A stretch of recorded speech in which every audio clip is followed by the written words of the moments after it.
अस्सलाम वालेकुम प्यारा दोस्तों, एक दफ़ो ॿीहर मां तव्हां सभिनी दोस्तनि खे प्यारनि शागिर्दनि खे चैतन एफर्ट्स यूट्यूब चैनल ते भलीकार चवां थो। दोस्तों, अॼु जे हिन वीडियो में पाण क्लास 10th जे इंग्लिश जो यूनिट नंबर 3 जंहिंजो नालो आहे प्रोफेशन्स, इन जे हवाले सां सिखण वारा आहियूं।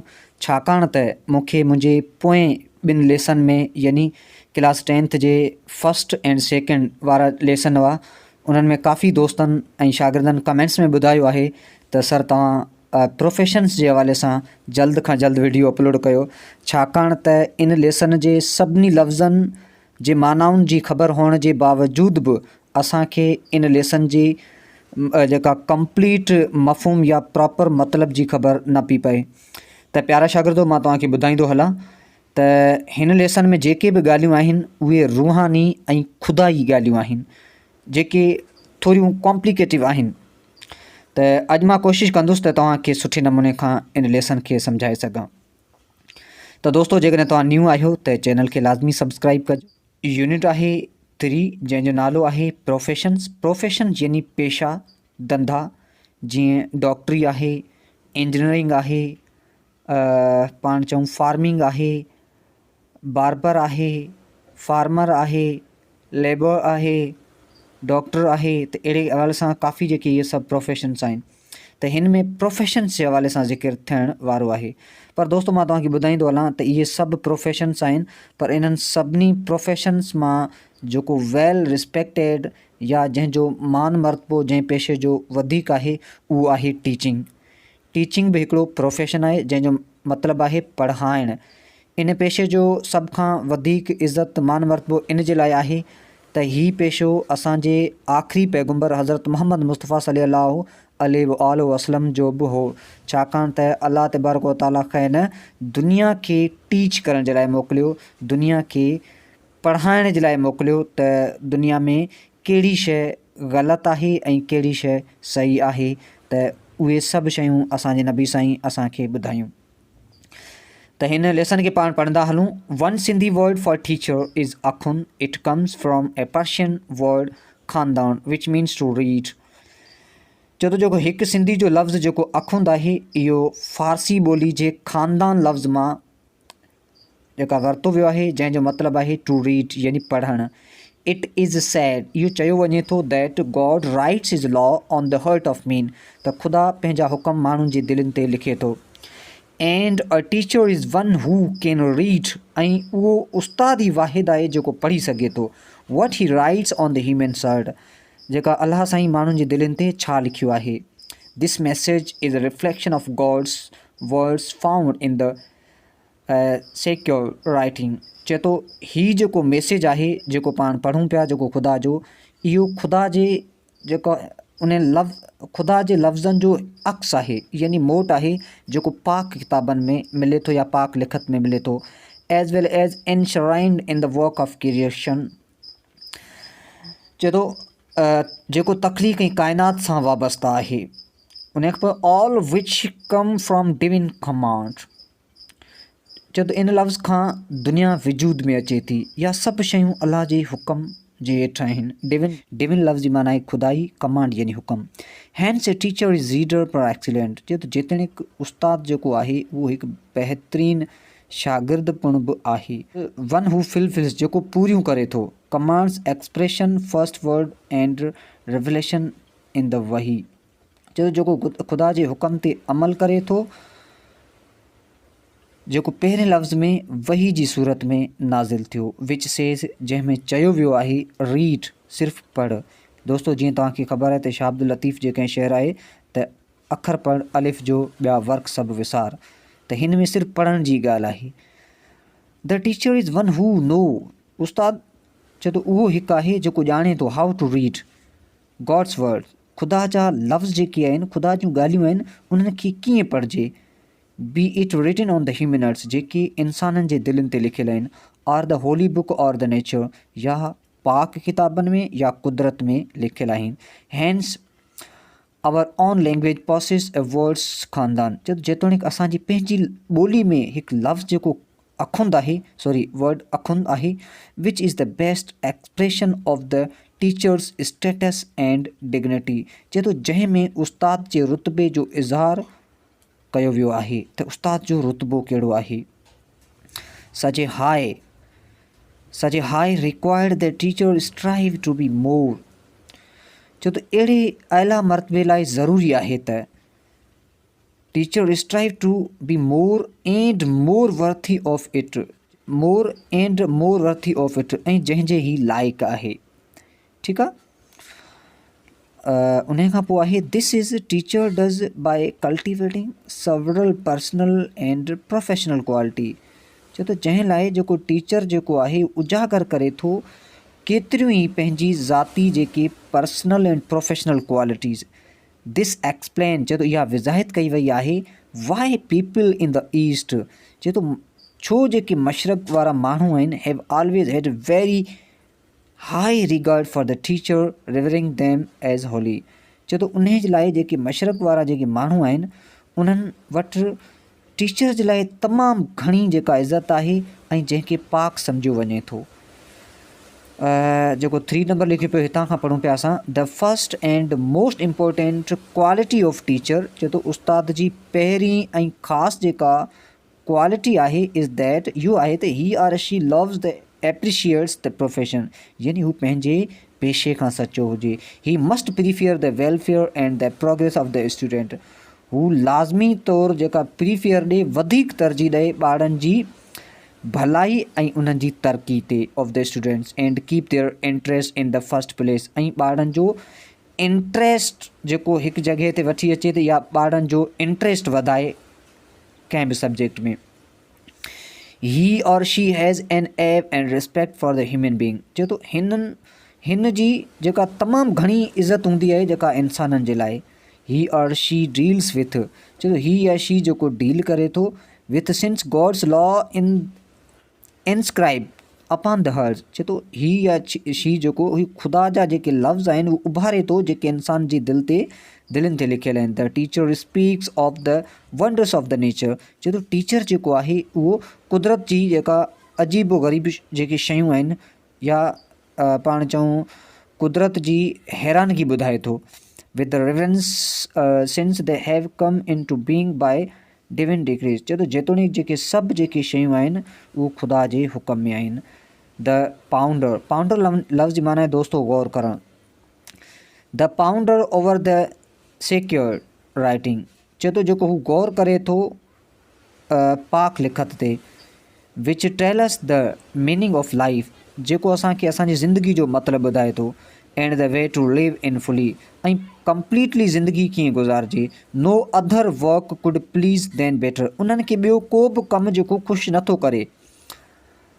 And other necessary quality of teacher, ॿी जेका टीचर जी जेका हिकु सुठी क्वालिटी आहे इज़ ए थ्रिस्ट ऑफ नॉलेज। हू हमेशह जेको तइलीम जो प्यासो रहे थो, यानी तइलीम पढ़ाइण जी कोशिशि करे थो। Before teaching others to read, ॿियनि खे पढ़ाइण खां पहिरीं हू पढ़े। They must them self know how to read, ऐं लाज़मी तौरु हू पंहिंजो पाण पढ़े ॼाणे त पढ़ाइजे कीअं। The best teacher are always those who remain student forever. बहितरीनु टीचर उहे आहिनि जेके हमेशह शागिर्द जीअं रहनि था। They are humble enough to learn, उहो वधीक सिखण जी कोशिशि कनि from any or every one, कंहिं बि माण्हू मां वधि खां वधि सिखण जी कोशिशि कनि। Even those younger are less gifted than them self. चए थो जेतोणीकि हू उन्हनि मां बि सिखण जी कोशिशि कनि जिन्हनि वटि उन्हनि खां घटि ॼाण आहे, उहे ॼमार में नंढा हुजनि या जंहिंमें घटि ॼाण आहे। This is why the drink deeply from the sources of the truth beauty and the goodness. चए थो जंहिं करे ई उस्ताद जेको आहे उहो हमेशह जेको ॼाणण जी कोशिशि करे थो या जेका ॻोल्हा में हूंदो आहे सच, ख़ूबसूरती ऐं सुठाई जी। A very important quality of teacher is that he or she not only strive, चए थो टू नो इज़ ट्रू। चए थो हीअ जेका सिर्फ़ु ॼाणण जी कोशिशि करे थो त वट इज़ ट्रू, छा सच आहे। गुड एंड ब्यूटीफुल, सही आहे या ख़ूबसूरत आहे। But also seek to incorporate, ऐं पुण जेका ही पाण चऊं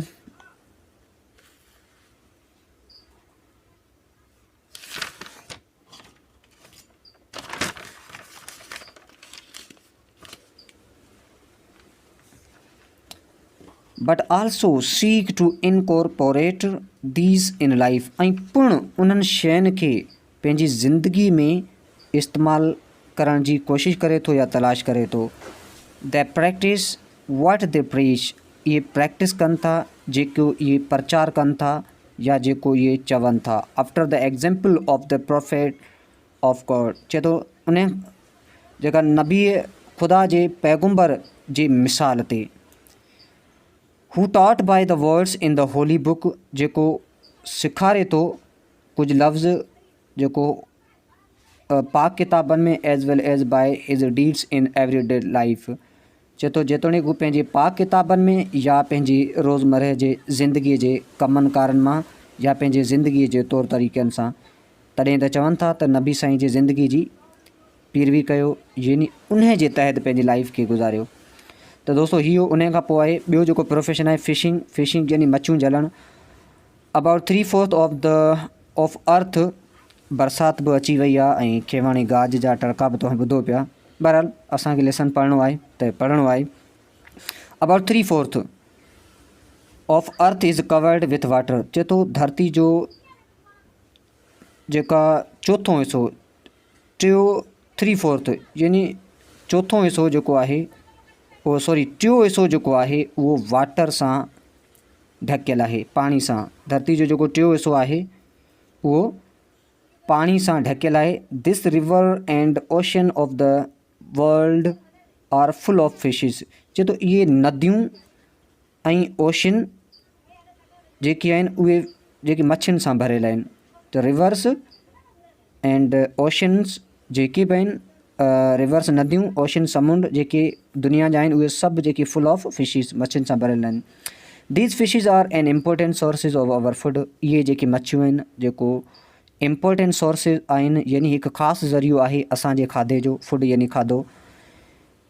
and million of people are engaged, ऐं केतिरा ई मिलियन जेके माण्हू आहिनि उहे मसरूफ़ आहिनि इन कैचिंग फिश, मच्छियूं झलण में। This is not just a hobby, इहो सिर्फ़ु आदत न आहे बट एन ऑक्यूपेशन, हीउ हिकु धंधो आहे, पेशो आहे। एंड ए फ्लोरिशिंग ट्रेड, ऐं जेका हिकु आबाद वापारु आहे। फ्लोरिशिंग यानी आबाद हुअणु, सरसब्ज़ हुअणु। द फिशरमैन जेके मच्छियूं झलण वारा जेके माण्हू आहिनि, सम टाइम वर्क इंडिविजुअली, कॾहिं कॾहिं इहे अलॻि अलॻि कमु कनि था। केॾांहुं वियो, individually in their small boats, पंहिंजे स्मॉल बोट्स में। कॾहिं कॾहिं जेके मच्छियूं झलण वारा जेके माण्हू आहिनि उहे अलॻि अलॻि सां पंहिंजे नंढनि ॿेड़ियुनि में कमु कनि था या मच्छियूं झलनि था। एंड सम टाइम, ऐं कॾहिं कॾहिं वर्क टुगेदर, गॾिजी कमु कनि था ऑन लार्ज बोट्स, जेका हिकु वॾियुनि ॿेड़ियुनि में with machinery needed to catch fishes, machinery जी मदद सां जेका मच्छियूं झलण जे लाइ फ्रॉम डीप वाटर, पाणी जी गहराई में। They stay at sea for days, इहे समुंड ते ॾींहों माना फॉर डेज़ यानी ॾींहं लॻाइनि था या ॾींहं रहनि था, ॿ टे टे 5 हफ़्ता रहिजी वञनि था मच्छियूं झलण जे लाइ। एंड इवन वीक्स, ऐं जेतोणीकि हफ़्तो बि रहनि था उते। And return with tons of fishes, ऐं वापसी जेके टन जी तइदाद में, टन मुंहिंजे ख़्याल सां 28 मण खे चइबो आहे। चए थो जेके माना 28 या इन्हनि खां बि यानी 50-100 मण जेके मच्छियूं झली वापसी ईंदा आहिनि। These ships have proper arrangement, इन्हनि में हिकु जिन प्रॉपर अरेंजमेंट आहे जेको बंदोबस्तु कयल आहे फॉर स्टोरिंग द फिश, मच्छियुनि खे गॾु करण जो। सो दैट कैच जेके इहे झलंदा आहिनि पकड़ंदा आहिनि is not spoiled before reaching the market. चए थो इन्हनि जेको शिप्स जेके आहिनि, ॿेड़ा आहिनि, इन्हनि में हिकु ख़ासि अरेंजमेंट कयल हूंदी आहे मच्छियूं गॾु करण जी, त जीअं उहे मार्केट ताईं पहुचण खां पहिरीं उहे ख़राबु न थियनि। द फिशरमैन ऑफ पाकिस्तान जे जेके बि मच्छियूं झलण वारा आहिनि also engage in both kinds of fishing, जेके पिणु मसरूफ़ आहिनि जेके मच्छियूं झलण जा ॿिन्ही तरीक़नि में। इनलैंड यानी जेके मुल्क जे अंदरि, और फ्रेश वाटर फिशिंग जेके ताज़े पाणी जी मच्छियूं, आर सी जेके सामूंडी जेके तरीक़ो आहे, और मैरन फिशिंग, मैरन दोस्तों चइबो आहे सामूंडी या बहरी, ठीकु आहे। मैरिन फिशिंग यानी सामूंडी जेके मच्छियूं झलण जो तरीक़ो आहे। हिकिड़ो त इंटरनल जेका असां इनलैंड यानी जेके शाखुनि ते डंडनि में मच्छियूं धंदा आहिनि। ॿियो आहे मैरिन फिशिंग यानी सामूंडी जेके मच्छियूं झलण वेंदा आहिनि, पोइ उहे वॾे वॾनि समुंडनि ते वेंदा आहिनि, हालांकि ॿिए कंट्री बि वेंदा आहिनि। Fresh water fish are caught from rivers, जे तो फ्रेश वाटर जिन ताज़े पाणी जूं जेके मच्छियूं आहिनि are caught from the rivers, जेके नदियुनि सां स्ट्रीम जेको आहे रिवर डंड स्ट्रीम कैनाल्स वाव लेक्स नदियूं एंड पाउंड्स जेके तलाउ आहिनि उतां खां जेके मच्छियूं झलियूं वञनि थियूं। This is done with needs of various size, चए थो इहे जेके मच्छियूं जेके केतिरनि ई साइज़ जा जेके ॼार आहिनि मच्छियूं झलण वारा उन्हनि सां पकड़ियूं वञनि थियूं। These fisherman some time need to boats at all, चए थो इहे मच्छियूं झलण वारा आहिनि जेके इन्हनि खे कॾहिं कॾहिं नीड बोट्स एट ऑल, सॼो ॾींहुं जेका बोट्स यानी ॿेड़ी जी ज़रूरत हूंदी आहे। The fish caught from fresh water are usually, चए थो द फिश काट जेके मच्छियूं झली वञनि थियूं फ्रॉम फ्रेश वाटर जेके ताज़े पाणी खां आर यूजली स्मॉल, जेके अक्सर करे नंढियूं हूंदियूं आहिनि बट टेस्टियर, पर उहे ज़ाइक़ेदार हूंदियूं आहिनि। They are sold locally as well as sent to the nearby town, चए थो उहे जेके आहिनि उहे जेके लोकली यानी एरिया आहिनि हुते विकिणी वञनि थियूं, एज़ वेल एज़ तोड़े सेंट जेके मोकिली वञनि थियूं नियर बाय टाउन, उते वेझे टाउन या शहर में। मैरिन फिशिंग यानी सामूंडी जेके मच्छियूं झलण जो तरीक़ो आहे जेको is done in the Arabian sea, जेको अरबी समुंड ते कयो वञे थो अलोंग द कोस्ट यानी उन जे किनारनि ते। इन फिशिंग सीज़न यानी मच्छियूं झलण जी मुंद में boats are boats of all size, हर किस साइज़ जूं जेके ॿेड़ियूं आहिनि गो आउट ॿाहिरि वञनि थियूं, फेस द डेंजर्स मुंहुं ॾियनि थियूं ख़तरनाक ऑफ द सी जेका समुंड जे जेका ख़तरे खे, एंड केच फिश ऐं मच्छियूं झलनि था। Some time the wither turns rough without any warning, कॾहिं कॾहिं जेका मौसम जेको आहे उहो विदाउट जेका वार्निंग यानी चिताव या ख़बरदार खां अलावा जेका अचानक जेका मौसम जेका आहे उहा ख़राब थी पए थी। दीज बोट्स आर देन, इहे ॿेड़ियूं पोइ at the mercy of storms यानी जेका पाण चऊं स्ट्रॉम्स यानी तूफ़ान जे रहम करम ते हूंदियूं आहिनि, जीअं उन्हनि खे खणी वञे हले। Against which they are quite helpless, चए थो जंहिं करे जेके ॿेड़ियुनि वारा जेके हूंदा आहिनि उहे काफ़ी जेके मजबूर या लाचार हूंदा आहिनि, त ख़ुदा करे जेका इहो तूफ़ान वञे त माना अचानक अहिड़ी कंडीशन थी पवंदी आहे। The government is now taking keen interest in the improving and modernizing the fish industry, government बि पिणु हाणे थोरो काफ़ी जेको इंट्रस्ट जेको वठे पई मच्छियुनि जी जेका फिश इंडस्ट्री यानी मच्छियुनि जो जेको कारोबार आहे इन जे जेका मॉडर्नाइज़ यानी इन खे पाण चऊं तरक़ी वठाइण या इन खे जदीद करणु यानी इन में जेके जदीद तरीक़ा आणणु या इन खे इम्प्रूव करणु, इन मच्छियूं झलण जे तरीक़े में सुधारो आणण जे हवाले सां गवर्नमेंट बि जेका काफ़ी इंट्रस्ट वठे पई। फिशरमैन आर गिविन लोन, जेका उन्हनि खे लोन बि पिणु जेका मच्छियूं झलण वारनि खे ॾिनो वञे थो टू बे बिगर एंड बेटर बोट्स, चए थो जीअं उहे वॾियूं ऐं बहितरीनु ॿेड़ियूं वठनि आर ट्रेवलर या उहे सुठा ॼार वठनि so that they can go further, त जीअं इहे अॻिते वञी सघनि from the shore and fish in the deeper winter. दोस्तो शोर किनारे खे बि चइबो आहे ऐं शोर जेको पाण चऊं उहो थूणी ट्रेक खे बि चइबो आहे, त जीअं फर्दर फ्रॉम द शोर इहे किनारे ते वञनि या उन ट्रेक ते या उन थूणी ट्रेक जे आसिरे ते वञनि। And fish in the deeper water, जेके गहरे पाणी में जेके मच्छियूं आहिनि उन्हनि खे झलनि। Fishing needs of good quality, यानी जेके फिशिंग नेट्स जेके आहिनि, फिशिंग नेट चइबो आहे मच्छियूं झलण जा ॼार ऑफ गुड क्वालिटी, सुठी क्वालिटी जा are being made available at low prices, इहे बि सस्ते रेट ते मौजूदु आहिनि। फिश हार्बर, दोस्तों हार्बर जेके चइबो आहे बंदरगाह खे, चए थो फिश हार्बर जेके मच्छी झलण जा जेके बंदरगाह आहिनि एंड फिश मार्केट ऐं मच्छी झलण जूं मार्केटनि आर बींग सेटअप, उहे बि पिणु जेके लॻायूं वियूं आहिनि वेदर स्टेशन यानी तक़रीबन जेके बि स्टेशन्स आहिनि हुते have been birds along the coast on off, ऐं हुते तक़रीबन जेके बि स्टेशन्स आहिनि हुते जेके ठाहियूं वियूं आहिनि यानी जेके बि किनारा आहिनि सामुंडी किनारा आहिनि हुते तक़रीबन स्टेशन्स ठाहियूं वियूं आहिनि। एंड ऑन बी शोर आइलैंड, ऐं जेके बि आइलैंड यानी जेके ॿेट वारा जेके किनारा आहिनि हुते to warn the fishing boats of the storm. उते स्टेशन्स ठाहियूं वियूं आहिनि त जीअं उहे फिशिंग बोट्स जेकी आहिनि उन्हनि खे ख़बरदार करे, उन्हनि खे अलर्ट करे समुंड जे हवाले सां, यानी जेके बि ॿेट आहिनि या सामुंडी जेके किनारा आहिनि हुते स्टेशन्स ठाहियूं वियूं आहिनि त जीअं जेके मच्छियूं झलण वारा आहिनि उन्हनि खे वॉर्न कयो वञे, उन्हनि खे ख़बरदार कयो वञे। Some boats are now also fitted with the wireless receivers.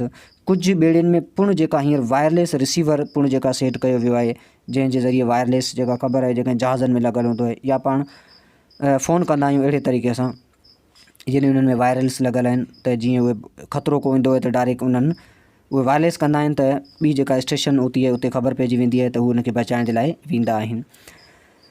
ऐं फिशरीज़ ट्रेनिंग यानी मच्छियूं झलण जी जेका ट्रेनिंग जेको आहे इंस्टीट्यूट जेके इदारा आहिनि एंड फिशरीज़ टेक्नोलॉजिकल लैबोरेटरी जेके मच्छी झलण जी जेको टेक्निकल जेकी लेबोरेटरी आहिनि हैव आल्सो बीन इस्टेब्लिश। इहे बि पिणु क़ाइमु कयूं वियूं आहिनि एट कराची में। सवरल केतिरियूं ई by products are obtain from fish. चए थो केतिरियूं ई जेका प्रोडक्ट यानी जेका आहे पैदावार आहे जेका मच्छियुनि जे ज़रिए हासिलु कई वञे थी। फॉर एग्ज़ाम्पल गिलियूं यानी जेका खंवर, मैन्यूर यानी भाण, लिवर ऑयल यानी पाण चऊं ॼेरे जो तेल। Fishing is one of our most important industry. चए थो फिशिंग जेको आहे मुंहिंजे ख़्याल सां इहो दुनिया जो वॾे में वॾो जेको ट्रेड आहे, कारोबार आहे, छाकाणि त गोश्त आहे, गोश्त जी पुराई जे लाइ जेका मच्छियुनि जो जेको कारोबार आहे उहो वॾे में वॾो आहे। Fishing is one of our most important industry, जेको असांजी तमामु ख़ासि हिकिड़ी इंडस्ट्री आहे, वापारु आहे। बट केमिकल वेस्ट, पर जेको केमिकल जो जेको वेस्ट थिए थो एंड ऑयल थ्रोन, ऐं जेका ऑयल जेको उछलाए वञे थो इन रिवर्स नदियुनि में एंड सी ऐं समुंडनि में आर काज़िंग डैमेज, जेको सबबु थिए थो डैमेज नुक़सान जो टू द फ्रेश वाटर। चए थो जेका ताज़े पाणी जो एंड मैरिन लाइफ ऐं सामूंडी ज़िंदगी जो। सामूंडी ज़िंदगी कहिड़ी? मच्छियूं जेके आहिनि। त दोस्तो मूंखे उमेदु आहे त तव्हांखे लेसन 2 जेको आहे इहो सम्झ में अची चुको हूंदो। त दोस्तो अहिड़े क़िस्म जा क्लास 9th ऐं 10th जे इंग्लिश जा जेके बि लेसन आहिनि उन्हनि खे सिखण जे लाइ, उन्हनि जा वीडियोज़ ॾिसण जे लाइ असांजे चैनल खे सब्सक्राइब कयो ऐं इहो बि कमेंट्स में ॿुधायो त यूनिट 3 जी कहिड़ी एक्सरसाइज़ तव्हांखे सम्झ में नथी अचे त जीअं मां तव्हांखे उनजो वीडियो ठाहे जल्द खां जल्द अपलोड करे ॾियां। त थैंक यू दोस्तो, मिलूं था कंहिं ॿी वीडियो में। तेसीं ताईं जे लाइ इजाज़त, दुआउनि में यादि, पंहिंजो ख़्यालु रखिजो। अल्लाह निगहबान।